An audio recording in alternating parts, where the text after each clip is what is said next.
I made a contract with the universe and I said, if I can just get myself 30% better, 50% better, I truly will dedicate the rest of my life to helping others with these conditions. Myth that a lot of people have about, brain retraining and whether it will work for me. And I think that's a really, big myth as well. Are people ready to embrace a new way of thinking? I encourage everybody to have a beginner's mindset. Whatever program you're using, really be open. Let go of what you've been preconditioned to think about these illnesses. Hi, everyone. I've interviewed over 200 people about their recovery from long COVID and ME/CFS, and I've seen what works for most people. But what if we could get a full behind the scenes look at one of the most respected recovery programs out there, one that has been running for 25 years and actually helping people that entire time? I mean, that is next level expertise, like the black belt of recovery.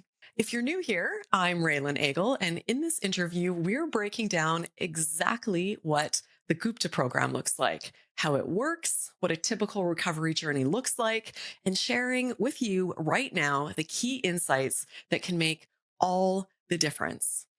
Basically, if you've ever thought, what's actually inside these brain retraining programs that people talk about, you're about to find out. I'm so excited to welcome back the incredible Ashok Gupta joining us from London, England.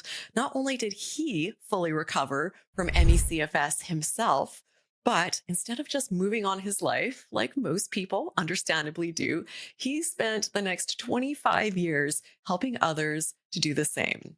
And because he apparently doesn't believe in downtime, he's also leading research studies on recovery, because why stop at just helping people and anecdotal evidence when you can help reshape the entire medical field? So, if you're curious what the process of rewiring the brain for recovery actually looks like, this is a conversation that you don't want to miss. It's almost a masterclass in recovery. Every word of this interview is going to be pure gold, and I am so excited to go through this. So let's dive in.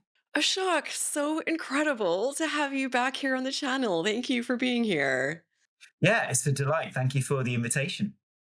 So, I imagine a lot of people are familiar with your story of how you came to be doing the work that you're doing, but I'm sure there are many that are not. So, before we dive into all the great stuff about what it takes to succeed with recovery, what brought you to this place where you are so passionate about helping people with conditions like ME/CFS and now long COVID? Yes, well, like many of us who started in this field, it's from my own journey, my own suffering, what I went through. And I learned so much and then decided that this is something that I wanted to help others with. So my journey started in the mid 90s. And you have to remember, in the mid 90s, these conditions weren't really recognized. They weren't really understood. They weren't even acknowledged. So I was suffering from ME, or chronic fatigue syndrome. And I had some kind of virus, and the virus seemed to go away, but I got worse and worse and worse. And I was studying as an undergrad at Cambridge, and I would look at a textbook and not be able to read it, which was such a bizarre experience. I would try to do activities, but feel much, much worse over those activities. I would sometimes have to crawl to the bathroom because I just had no energy, my whole body just felt exhausted. And I thought, how can this be possible? And I would go from doctor to doctor, and they would say, we don't know what you have. We don't know what causes it. We don't have any treatment for it. We don't really know what to say to you. Goodbye. That's it. That's all we can do. And you might have it for the rest of your life. And that for me was like a brick wall to a young man. And that started a kind of lifelong quest to really understand these conditions and try and understand how I could heal myself from them.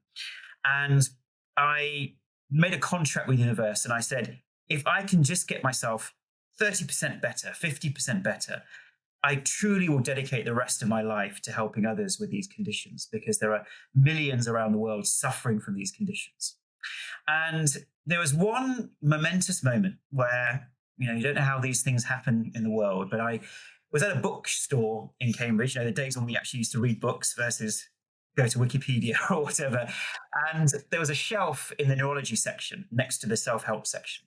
And the book was just there was a book that was just off the shelf slightly. And I don't know why, because it wasn't fully in the shelf, it just called to me. And I had to just pick that book off the shelf. And it was called The Emotional Life of the Brain by Professor Joseph Ledoux. And I read that book, and it was a book about brain neurology and what causes threat systems in the brain. And I thought, aha, this is the answer. This is what is going on in my brain. I can feel it, even though this wasn't about illness or inflammatory disease. And I looked at those principles and I developed my own ad hoc brain retraining processes and managed to retrain my brain, got myself 100% well. So this was before, brain retraining was a thing. This was like, 98, 99, that kind of time. And then I set up a clinic to treat others and published my medical hypothesis in 1999 and then in medical hypotheses in 2002. And of course, the things that work for you don't necessarily always work for everybody else. So I was then spending 10 years in clinical practice working one-on-one with people, really refining these techniques, really making sure that this worked for the majority of people, that we discovered something new here. And I published the first brain retraining program in 2007.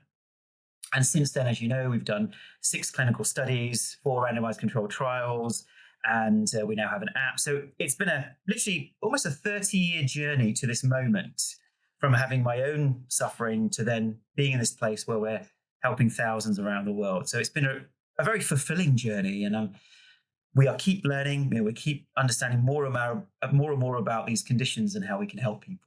It sounds nothing short of miraculous to me that back then that you were able to, in a library or a bookstore, find an answer that was going to help you. I can't even think what the odds of that are. It is mind blowing that you were able to find information and then adapt it and put it together into something that helped you to recover in a time when virtually nobody was recovering. Like everybody was absolutely lost. When you first read about it, because it goes against what most of us have been taught about healing and about how our bodies work. So were you skeptical, or what did you think about this new approach? Well, for me, it made sense because when I was reading about people's experiences and my own experience, I would say, oh, actually, I have symptoms that are related to digestion. I have symptoms related to my muscles. I have symptoms related to, uh, the cardiovascular system, my brain, my head. Everything seems to be affected. So there must be a central system where all of this is being enacted. So for me, as I was studying this, it made real obvious sense that there must be something in the brain that's affecting the rest of the body. So it's not in the mind, but it is in the unconscious brain. And, obviously separating those two things. And so for me, it just was a natural intuition. And, there is this idea that a lot of the answers are already out there. It's not that we create answers, we just tap into knowledge which is available. And that's what it felt like at the time, that this was something that it just felt right. That's all I can say. Well, good for you for putting that together, because I remember getting all the different diagnoses saying, oh, you have adrenal fatigue and leaky gut syndrome, and your hormones are off, and you have Lyme disease, and you have Epstein-Barr virus, and you have a zillion others that I'm forgetting. And I thought, wow, this explains why I feel so bad. I have 19 things wrong with me. It took a long time for it to occur to me that that doesn't really make sense, that I was fine last week. And then all of a sudden this week, I have this multi-organ systemic shutdown that's happening. So yeah, I think that's a really important thing that you point out. Exactly. And a lot of those illnesses that you have just mentioned, they are defined by the cluster of symptoms or the tests. And what we believe is that all of those conditions you've mentioned, underlying it is an overstimulation of our brain, an overstimulation of the nervous system and immune system, which then causes all of those downstream effects in the body. And so we can keep on trying to fix this condition, fix that, fix those symptoms. But ultimately, we go to the brain and we're able to get to the source of what is going on in my humble view. That is such an important point, because I think that's where some of the confusion and the misinformation around this happens, because we have actual physical things going in our body. We have actual physical symptoms. There are things that can show up on tests. So it can be very confusing for people when they're trying to assess, does a program that focuses on things like brain retraining and nervous system apply to me? And I imagine that over the years, you've come across many myths about your program or about brain retraining in general. So what are some of those misconceptions Because there's so much information out there now, which is great, but it can be overwhelming. And so understandably, people are still a bit confused. So what are those things what are you coming across there? I think the first and major myth is that somehow brain retraining says it's all in your mind. Yeah, I know we talked about that a little earlier. And I think busting that myth that brain retraining is nothing to do with the mind. It is saying that this has happened unconsciously in the brain. Like we aren't in direct control of our nervous system and immune system.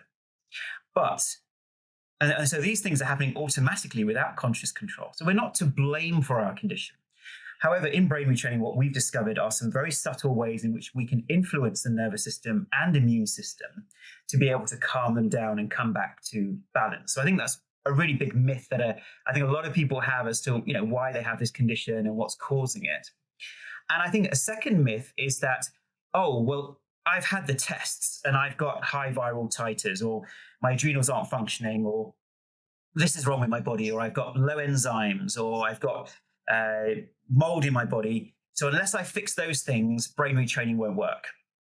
And time again, we have to explain to people the idea of a both and approach, which is that, yes, these things are happening in your body, but they're happening because at the central core, the brain has gone into a hyper defensive state.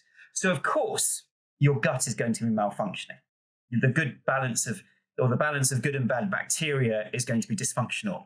Your muscles aren't going to be functioning correctly. Your adrenals won't be functioning correctly. The mix of enzymes and hormones in your body will be incorrect.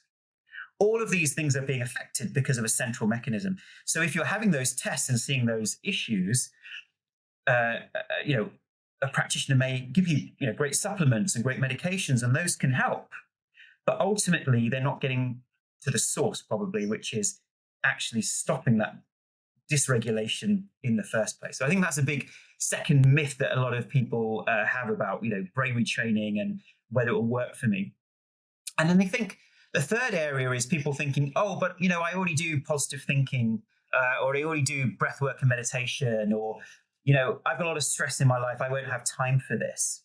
And I think that's a really, big myth as well. And we try to bust that by saying, it's not just breath work. It's not just meditation. Those might be preparation to make the brain more neuroplastic.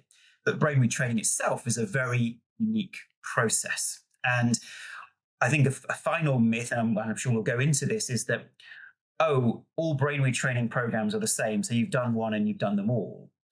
And we have to be very clear that although, we were the first company to actually start calling even this whole arena brain retraining and the first brain retraining program out there, there have been others that have come along. Each program is different and each program has its pluses and minuses.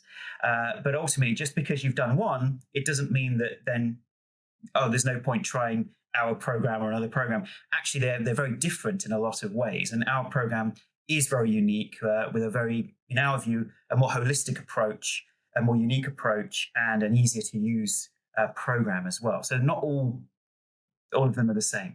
And even from the people that I interview, because many of them have taken multiple programs and they find benefit in it for those that have the ability to take different programs, is that even sometimes the parts that do overlap, I take it with somebody else and they said it in a way that just clicked, or I vibed with that person better somehow. I just enjoyed their approach more. So yeah, I think there's definitely benefit in understanding the differences, and even that with the similarities, that there are things to be gained from, even though you've tried one, it doesn't mean it's not going to work for you. Yeah. And also it's often about the timing in your life. So we have many people who will come to our program and it just felt like they couldn't vibe with it. They just couldn't do it. And at that moment, they might think, oh, let me go and try another program or whatever. But then they've come back to our program 6 months later or a year later, and they're in the right place because they've done all the tests. They've got it out of their system that, look, actually, for me to gain long-term health, I'm going to have to address the nervous system and immune system directly.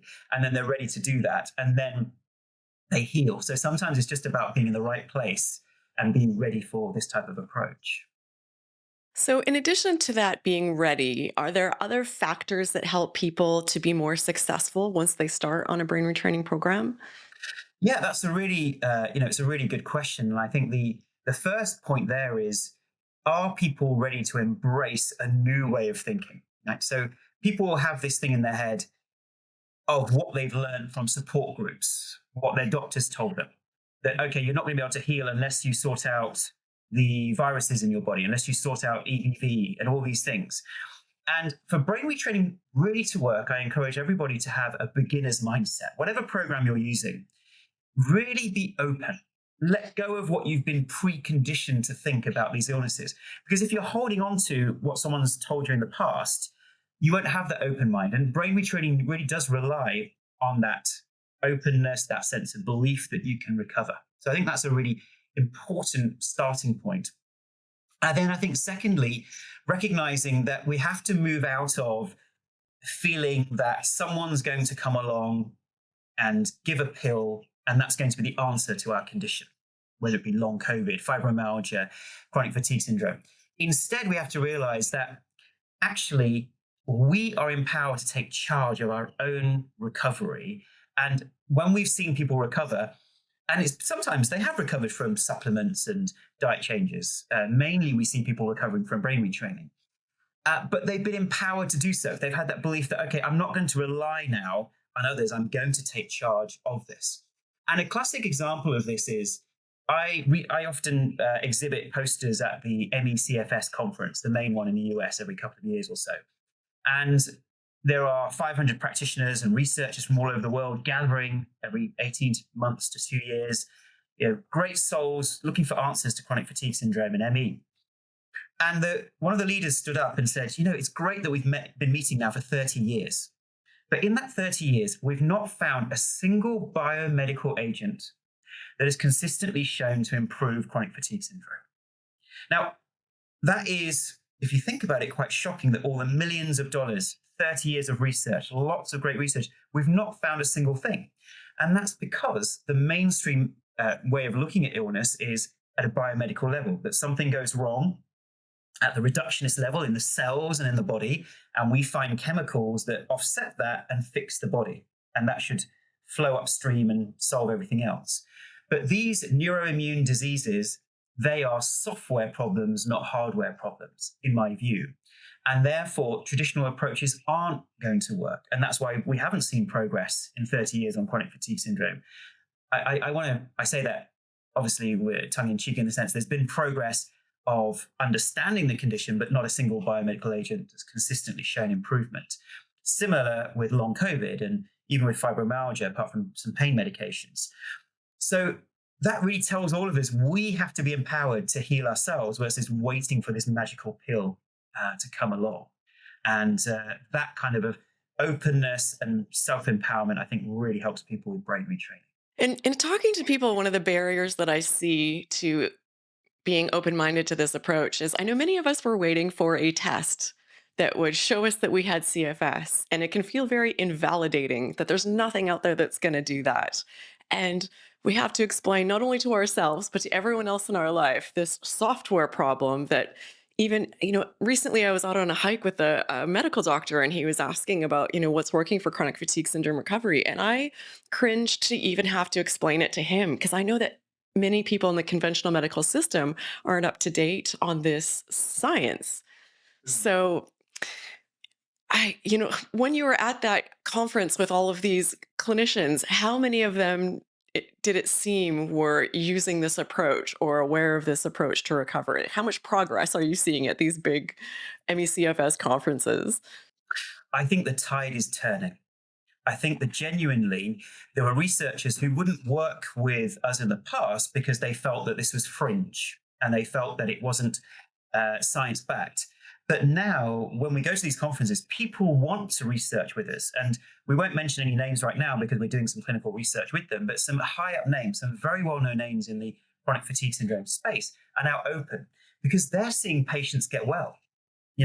We're working with one university where the two people in the university, they had long COVID, and then they came to our program completely healed, 100% from long COVID, and then, of course, wanted to do research. So as we have more researchers themselves having personal experience, then they will want to engage with this. And then recently I was at the Integrative Health Symposium in New York. And there, a lot of functional doctors, integrative doctors, naturopaths, even medical doctors. And we were amazed at how many people were recommending the Gupta program to their patients compared to 5 years ago. So I think the tide is turning. I think it is becoming more mainstream. And when people have these conditions, brain retraining is now an option. It's something that people are aware of, and news is spreading. And so I actually think that the mainstream medical profession and sometimes even the researchers are not on the same page necessarily as where patients are going and where the functional and alternative crowd are going. I had functional doctors come up to me and say, Ashok, what tends to be the journey of a lot of us practitioners is we'll start trying to treat these patients with medications. Then we'll find that we'll get some improvements, but not really fully well. So then we move on to supplements and diet changes. And initially that can make some good effects, but then the effects seem to wear off and people tend to get back to their normal levels of fatigue and exhaustion. And we finally realize actually brain retraining and nervous system regulation is absolutely crucial. And when we combine that with the supplements and diet changes that they work on, then we get the best improvements and actual recoveries. And that journey might take a clinician, 5 or 10 years to really get to that point. So I'm really hopeful with more research that we're doing and some clinical trial data that we're going to be publishing later this year, that this then really makes an impact on the medical profession and that this finally becomes a mainstream option. Oh, that is so incredible to hear. One of my favorite things about interviewing someone like yourself who's been doing this work for so long and has worked with so many people and seen so many cases is that I imagine people tell me there's a lot of learning that happens from those cases that don't go exactly how you think they're going to. Or, they're not seeing the success at a similar rate as perhaps some others. So what are some of the things in your experience that can, hold people back or, certain instances where it's just not going according to plan? What's happening there and how do people get around that? I think the first barrier to people really recovering using brain retraining, and this is applicable to anybody, is when they feel that there's a consistency required that they don't either have the time or the inclination to put into practice. So generally when we're taking medications or supplements, that's relatively easy. That'll take us like 10, 20 seconds to take a supplement.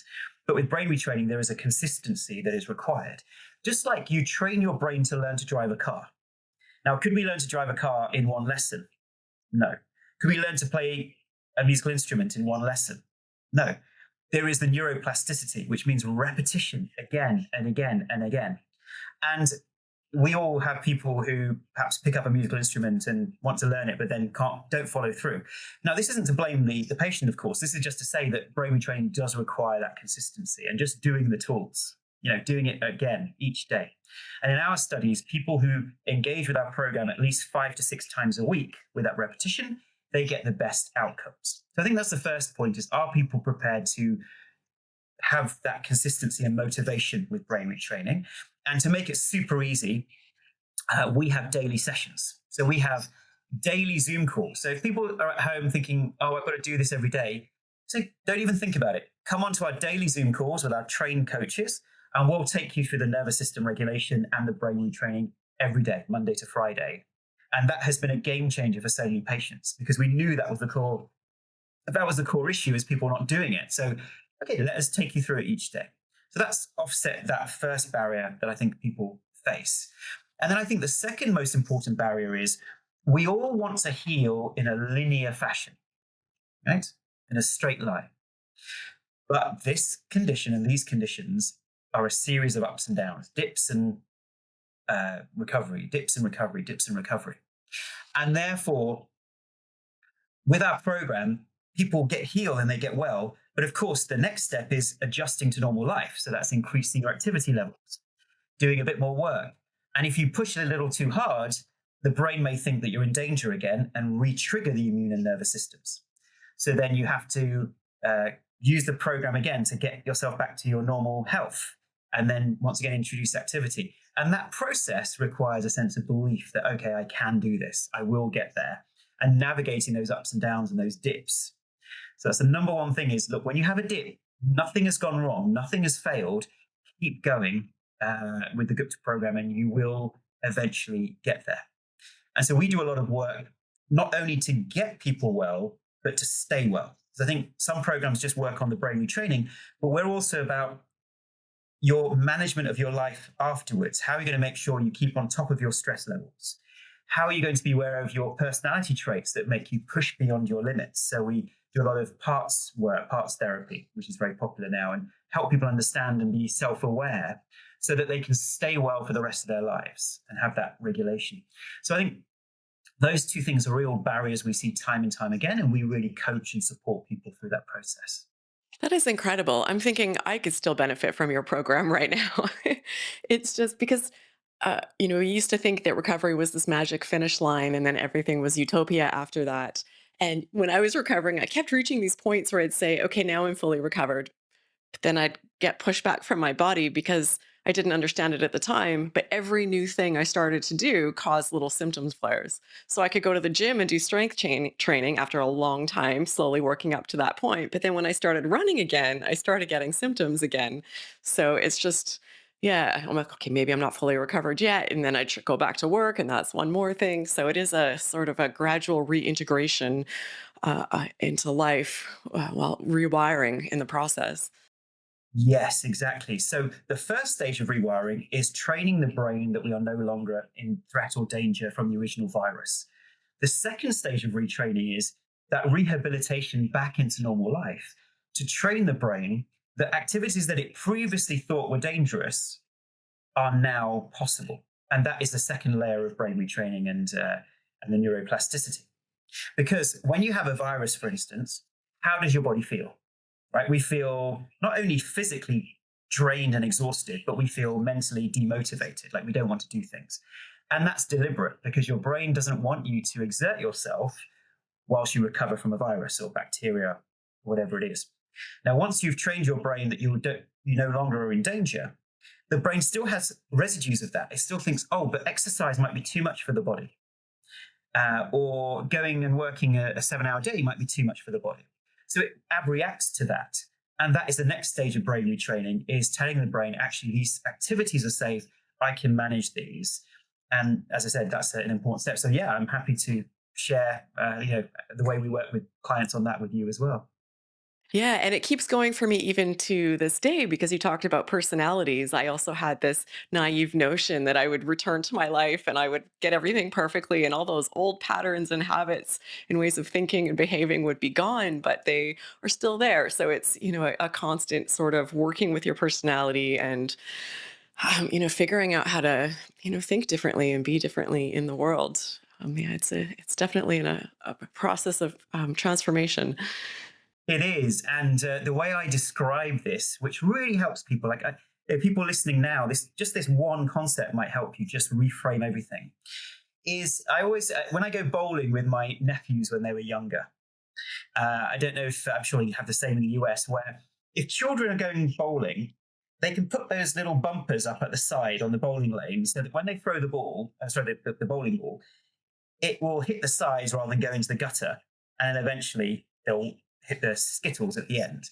And my nephews used to think, oh, hey, we're much better than you, because I used to bowl the ball and it would just go in the gutter straight away. And they would bowl the ball and be able to knock all the pins down.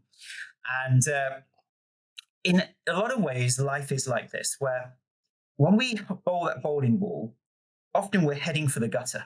And that's when we've been living life inauthentically, where we haven't been living life according to our deepest heartfelt truth. And we've been, let's say, going into careers that we don't really want to do, or we've been pushing ourselves way too hard. And sometimes illness or different life challenges, they're like those bumpers at the side that are like a course correction. If we hit that bumper, it enables us to head towards the goal. And if we once again then push ourselves a bit too hard on the other side, it will hit up against the bumper, which tells us that actually something needs to shift in ourselves and our personalities to help us become more authentic, to help deal with a particular personality trait or a stressor in us that hits another bumper, and so on, to head us towards our goal and our growth. And when we see it like that, we recognize that then the condition and the symptoms become a navigator for us to deepen and consolidate that nervous system regulation. and that immune system control, and be able to ultimately become more resilient human beings. And as people recognize that pattern through our program, eventually they do say, I'm really glad this happened to me, because now I'm a different person. I'm a transformed person. I'm not living that inauthentic life anymore. I'm living more authentically, with purpose, with heart, and I can see the deeper reasons as to why this happened. I couldn't possibly love that analogy more. People listening, heads up, you're going to hear me repeat it multiple times moving forward because I think that's such a good way to think about it. And we talk about so much here on this channel about recovery being a process of internal transformation, but we're not talking about changing who you are on the inside. We're talking about seeing who you are on the inside, accepting, knowing who you are in the inside, and then figuring out how to be that person in the world, that real, true version of yourself. Living in alignment with the things that just at your core, work for you. So that is such a perfect way to explain it. Yeah, we'll have people who we have a special exercise called the protector part exercise. And when people listen to that exercise, they go deep into their intuition. They have incredible transformations just from that one exercise, where deep inside they have a resonance that, oh, this is why this condition is happening. This is what I'm learning. This is how it's transforming me. And sometimes just from that insight, they have massive step level changes in their health and energy levels just from that understanding. This is probably a tough one to answer simply, but I am so interested with all the research that you've been doing and all the studies. Is there anything that you can share that is coming out of that? Anything that they are showing? What are you seeing? Yes, no, delighted to share with you some of our research. So we have now conducted uh, 4 randomized control trials. I believe that we're the only program that actually has randomized control trials, which is the gold standard in science. And we've got 2 clinical audits, and 5 out of 6 of those studies were actually independent. And what we're finding is that I think I mentioned last time, we did a randomized trial on fibromyalgia, and that showed that after 8 weeks of using the Gupta program versus a control group, which did relaxation and other tools and techniques, we had close to a 40% reduction in fibromyalgia after 8 weeks, and 0% in the control group. We had a halving of pain, halving of anxiety, halving of depression, and a big increase in perceived health. So that's a study that people can read on our website. And then with long COVID, because we're treating a lot of people with long COVID right now, it's so sad how many people have this. We compared the Gupta program to a wellness program, and that wellness program included diet, supplements, sleep, activity, the usual good things you'd have in a wellness program. We compared that to obviously our program, and we found that after 3 months, the Gupta program was 4 times more effective at reducing fatigue and exhaustion, and twice as effective at increasing levels of energy. And people who are in the science backgrounds, you'll know it's very rare in a clinical study to have a 400% effect size compared to control group. So that was a great study. People can read that on our website as well. And then we did an independent clinical audit on our patients. This was published last year. And we looked at 16 different conditions that our patients had. And in 14 conditions, there was a large improvement, significant improvement in health and well-being. As an example, and this was before we had our app and before we had the daily Gupta side, the daily events, we had an 84% improvement in long COVID, 70% improvement in ME and chronic fatigue syndrome after 3 months, 67% improvement in mold. So you can see a lot of these different conditions. There's not been one thing that's been shown to improve health across them, but now we have some research and some data on that. And finally, of course, a lot of clinicians will say, this is great, but have you got objective measures? Things that we can say are objectively happening versus just subjective questionnaires. And we are doing some studies now which are showing that, first of all, heart rate variability. So heart rate variability is a good assessment of how stimulated or dysregulated our nervous system is. And in a study, it hasn't been published, but we're showing that we're actually able to double heart rate variability. So actually show that the nervous system is getting back to its normal state and regulating itself. And also huge reductions in CRP, which is a representation of inflammation. So we're seeing big reductions in inflammation for people using the Gupta program. And that should hopefully raise eyebrows in, once again, the mainstream medical profession, because now they can see objective data that we are shifting markers in the body, which aren't diagnostic markers, but certainly show that something physiological is shifting in the body as a result of this. So this is all very exciting. And the more studies we do, the larger scale studies we do, then of course, it's hopefully something that then becomes mainstream. This is absolutely incredible. I just want to reach through the screen and give you a hug. I cannot express how much this means. It's for decades, people have been so lost, and people with this condition were not taken seriously. My mother had chronic fatigue syndrome, got it in the 80s. So you can imagine early 80s, what that was like, just really a lack of awareness. So the fact that you're out there not only helping people, but also, changing the landscape of the medical community and our, scientifically backed understanding of recovery is just phenomenal. If people wanted to, so if people watching, listening, wanted to learn more about your program or wanted to get started with you or wondering what resources you have available, tell us about that. So we have a ton of resources on our website and our app. And we want people to feel comfortable with this because, as you said, when picking what treatment you're going to take, it's about, do you resonate with this? Does this feel right? So therefore, we have what we call a 28-day free trial that doesn't involve even putting your credit card in. So you can just do this for free. And people can go to our website, which is guptaprogram.com, or they can go to the App Store or Play Store and search Gupta Program Brain Retraining. And there they can download the free app. And in there, there's lots of free audios, free videos, which explain what causes your condition, how it occurs, my background, and how we can help.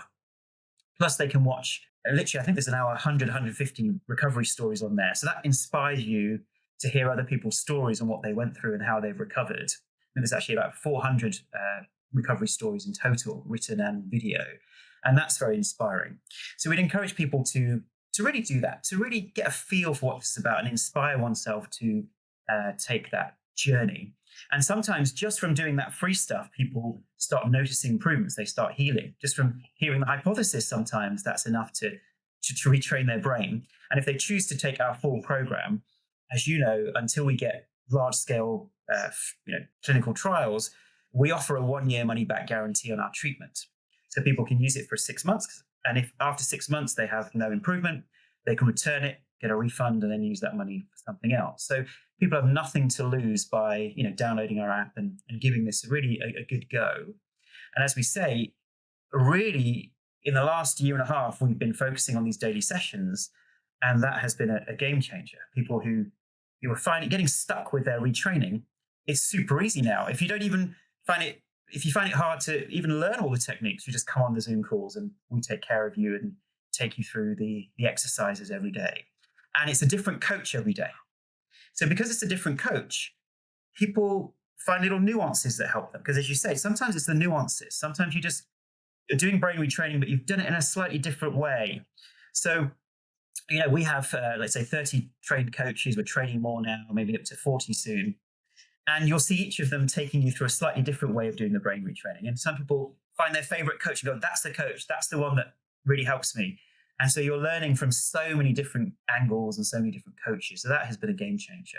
What I would have given to have this program when I was going through this. This sounds absolutely incredible. And of course, for people listening, this will all be linked in the description. So everything you need to learn more about this and take advantage of all of these free resources and trials is there. So I really encourage you to check it out. And I know you have programs in multiple languages as well. So many options for people to choose from. Thank you so much. I'm going to link your first interview here that you did on the channel because it is absolutely information packed as well. So for people watching, if this is resonating, definitely check out this other interview that Ashok did on the channel.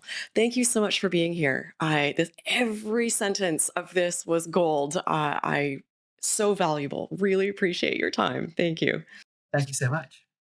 And thank you to those of you watching and listening. And I hope to see you in this next interview with Ashok.